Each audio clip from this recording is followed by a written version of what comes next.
Artificial intelligence अर्थात कृत्रिम बुद्धिमत्तेच्या क्षेत्रात भारत अग्रेसर असावा या उद्देशानं अखिल भारतीय तंत्रशिक्षण परिषदेनं म्हणजेच AICTEनं 2025 हे वर्ष कृत्रिम बुद्धिमत्ता वर्ष म्हणून जाहीर केलं आहे.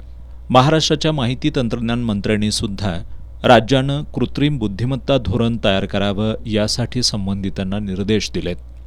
त्यामुळं राज्याबरोबरच कोल्हापूरमध्ये सुद्धा AIच्या क्षेत्रामध्ये मोठ्या संधी उपलब्ध होणार असल्याचं IT असोसिएशन ऑफ कोल्हापूरचे अध्यक्ष प्रताप पाटील यांनी सांगितलं आहे. या वर्षीसाठी AICTEनं जे AIचं धोरण डिक्लेअर केलेलं आहे त्या अनुषंगाने महाराष्ट्राचे IT मिनिस्टर श्री शेलार साहेब यांनी सुद्धा महाराष्ट्रामध्ये AI पॉलिसी डिक्लेअर करायचं ठरवलेलं आहे.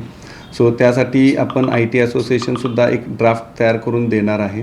सो माझी कोल्हापुरातील सर्व युनिव्हर्सिटीजना आणि IT उद्योजकांना विनंती आहे की त्यांनी AI पॉलिसीसाठी इनपुट्स द्यावे आणि आपण त्याचा एक ड्राफ्ट करून महाराष्ट्र शासनाला देणार आहे.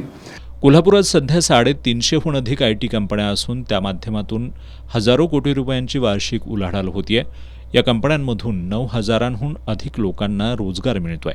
AI तंत्रज्ञानामुळे या रोजगार संधी आणखी वाढण्याची शक्यता IT असोसिएशन ऑफ कोल्हापूरचे सचिव राहुल मेंच यांनी व्यक्त केली आहे.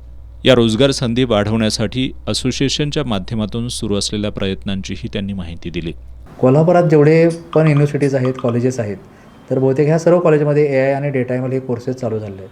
पण काय होते की बऱ्याच वेळा थिअरॉटिकल आहे, त्याचं आणि इंडस्ट्रीचं इंटरॅक्शन अजून तितकं होत नाही. त्यामुळे इंडस्ट्रीमध्ये ॲक्च्युली याचा उपयोग कसा केला जातो हे स्टुडंटना मिळत नाही. तर आपण आता बऱ्याचशा आपले जे MOU आहेत इन्स्टिट्यूट बरोबर, तर त्याच्याबरोबर आपण हे काम करतो आहे की ह्या मुलांना प्रॅक्टिकल एक्सपोजर कसं मिळेल आणि जेणेकरून AIसाठी जॉब रेडी मुलं ही कोल्हापुरातच कशी तयार होतील. तर हा एका पार्टवरती आपण काम करतो आहे. दुसऱ्या बाजूला आपण आपल्या मेंबर्सनाही प्रमोट करतो आहे की तुम्ही तुमच्या प्रोडक्टमध्ये AIद्वारे जे डिसिजन मेकिंग आहे, डेटा ॲनालिसिस आहे, तर ह्या सुविधा तुम्ही त्याच्यामध्ये आणा. आणि कोल्हापुरातल्या ITचे जे एंटरप्रिनर्स आहेत तर जवळपास 25 ते 30 कंपन्यांनी म्हणजे बऱ्यापैकी यात आघाडी घेतलेली आहे, ज्याच्यामध्ये हेल्थकेअरमधले आहेत, हॉस्पिटॅलिटीमधले आहेत, इंडस्ट्रीमधले आहेत. तर आता बरंचसं ॲनालिसिस वगैरे आपण AIचा वापर करून देत आहोत. त्यामुळे आपल्याला असं एक्सपेक्टेड आहे की येत्या 1-2 वर्षामध्ये कोल्हापूर हे AIमध्ये महाराष्ट्रातील पुढारलेलं असेलच. आणि जे केंद्र सरकारचे जे धोरण आहे की भारताला AIमध्ये आपल्याला टॉपला न्यायचं आहे, तर त्यासाठी कोल्हापूरची भूमिका निश्चित महत्त्वाची राहील आणि त्या दृष्टीने आपलं IT असोसिएशन प्रयत्न करत आहे. सध्या कोल्हापूर IT क्षेत्रात राज्यात 5व्या स्थानावर आहे. कोल्हापुरात IT पार्क मंजूर झाल्यानंतर कोल्हापूर आणखी पुढे जाईल असा विश्वास असोसिएशनचे अध्यक्ष प्रताप पाटील यांनी व्यक्त केला आहे. कोल्हापूर हे महाराष्ट्रात 5व्या क्रमांकावर आहे एक्सपोर्ट करण्यासाठी. जवळजवळ 200 कोटीचं एक्सपोर्ट केलं जातं ITमधून. सो मला असं वाटतं की जर हेच AIचं धोरण आपण चांगल्या पद्धतीनं केलं, AIचा वापर केला, AIसाठी काही महाराष्ट्र गव्हर्नमेंटनीच काही रिसर्चसाठी सबसिडीज वगैरे दिल्या, तर हाच एक्सपोर्टचा टर्नओव्हर 200 कोटीवरून 1500 कोटीवरती लवकरच पुढच्या 2-3 वर्षामध्ये जाईल. सो आमची महाराष्ट्र शासनाला विनंती आहे की लवकरच AIचं धोरण डिक्लेअर करून कोल्हापूरला जे IT पार्क आहे ते IT पार्कसुद्धा डिक्लेअर व्हावं. त्यामध्ये आम्ही IT असोसिएशनचे आमचा प्रकल्प आहे की तिथे एक आम्ही AIचं रिसर्च सेंटर उभा करणार आहे. त्यामुळे कोल्हापुरातून जवळजवळ जे 5 ते 10 हजार AIमधून मुलं बाहेर पडत आहेत त्यांना रोजगार निर्मिती होतील आणि त्यांचा फायदा होईल.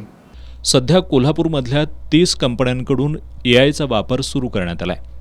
सध्या कोणकोणत्या क्षेत्रात AIचा कसा वापर केला जातोय याबद्दल असोसिएशनचे खजिनदार रणजित नार्वेकर यांनी माहिती दिली.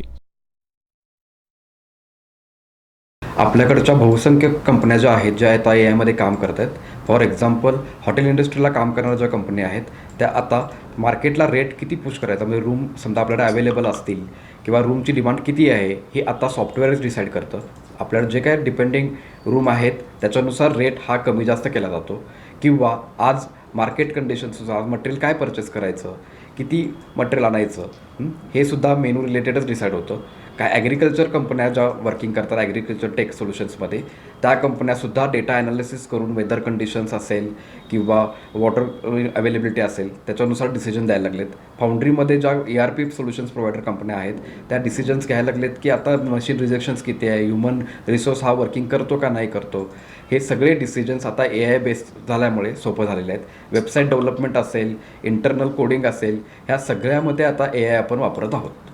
AI मुळे रोजगारावर गदा येईल अशी भीती अनेकजण व्यक्त करत असले तरी हे तंत्रज्ञान आत्मसात केलं तर रोजगारावर त्याचा काही फरक पडणार नसल्याचं असोसिएशनचे अध्यक्ष प्रताप पाटील यांनी स्पष्ट केलं आहे. म्हणजे AI मुळं जॉब जातील हा थ्रेट आहे का तर 100% आहे. पण जे लोक, जे एम्प्लॉईज, जे स्टुडंट्स या टेक्नॉलॉजी ॲडॉप्ट करतील त्यांच्यासाठी जॉबचा थ्रेट नाही आहे definitely. So as a IT association आमचा मेसेज हाच राहील की या AI टेक्नॉलॉजीला ॲडॉप्ट करून तुम्ही पुढं नवीन म्हणजे करिअर ऑपॉर्च्युनिटीज शोधा. AI माहिती तंत्रज्ञानाच्या क्षेत्रात नव्या संधी निर्माण केल्या आहेत.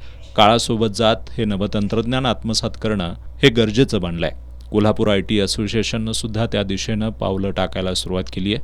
भविष्यात AI मध्ये कोल्हापूर अग्रेसर राहील असा विश्वास आहे.